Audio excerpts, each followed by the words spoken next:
The dreaded ethmoid bone, this little potato chip bone. I was looking for one last night. We have a real one someplace. I just wanted to show you what it looks like. It's very, very thin. But you can see here's the perpendicular plate coming down, and it's a pneumaticized bone. It's mostly air. Right? This is the ethmoid bone, it's the internal structure.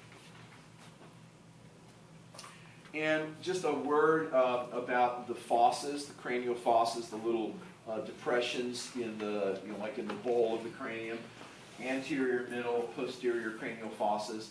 And now that you studied the brain, you can sort of just picture how the brain kind of, is molded to fit into these sort of protected bony structures. So those are the cranial fosses, and they're easy enough to find. So the sphenoid bone kind of occupies the middle cranial fossa. The frontal lobes of your brain are kind of up here where the ethmoid bone is, and then the occipital bone is back here in the posterior cranial fossa. This is the maxilla. Not much here to do with the maxilla. This is the bone of your upper jaw, if you will. We have several of them up here in the demonstration trays, and again, they're pretty hollow. There are air cells, the maxillary sinuses, so you can see it is really pretty much a hollow bone, and you can see the teeth as well. If you've had a chance, or if you found the right skull in there, if you've seen it yet, I mentioned it last night, one where you can see actually how the teeth, the adult teeth are going to push out the baby teeth, so it must be one of our young juvenile skulls. So that's pretty cool to see. And probably one of the last ones we have to look at here, of course, is the mandible, the movable portion of the jaw. A large body right here, kind of right back here where it sort of changes directions. This is the angle, and this is the ramus. Ramus generally means bar of bone, something like that, so it's a big bony structure. And then this pointy thing is called the coronoid process. This is the condylar process.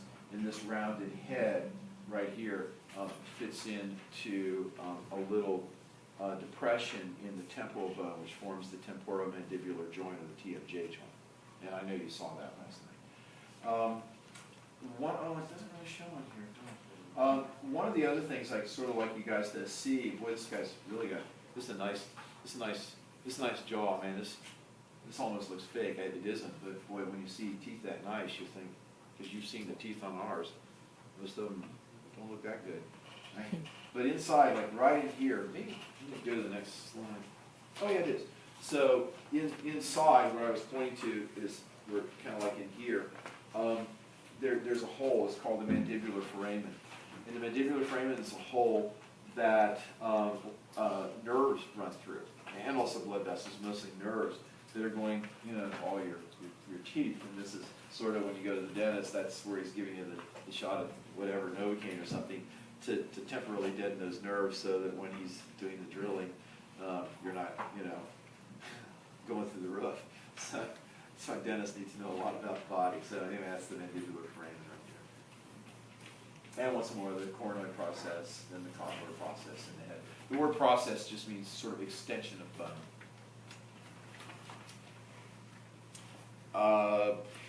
Just the sagittal section again shows you some of the sinuses. Frontal sinuses, here's the perpendicular plate. It's a good one actually. Frontal sinuses, perpendicular plate, maxilla, here's the sphenoid sinuses. So this is a good one. It just is a close-up of like just what we have in some of these sagittal section skulls up here. So this is a good thing to look at.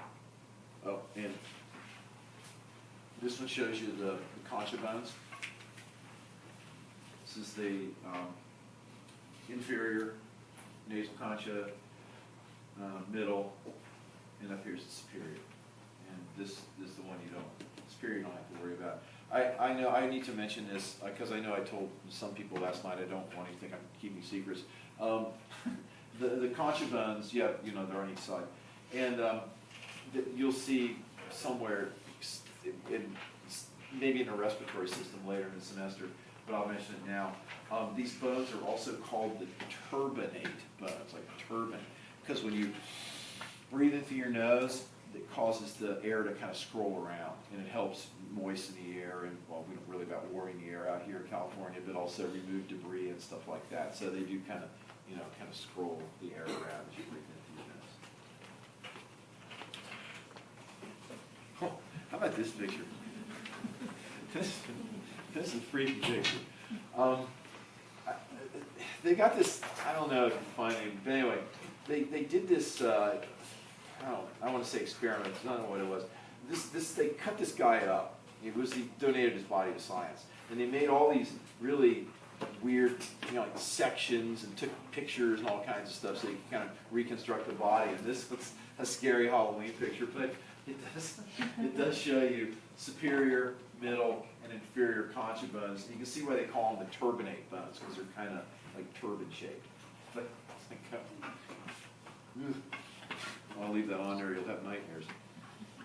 And I don't do anything at all with the fetal skull, if you're interested, because of your kids and stuff like that, you know. And I was, you know, when my son was born, you know, it's like, oh, well, you know, babies have soft spots, you don't want to drop them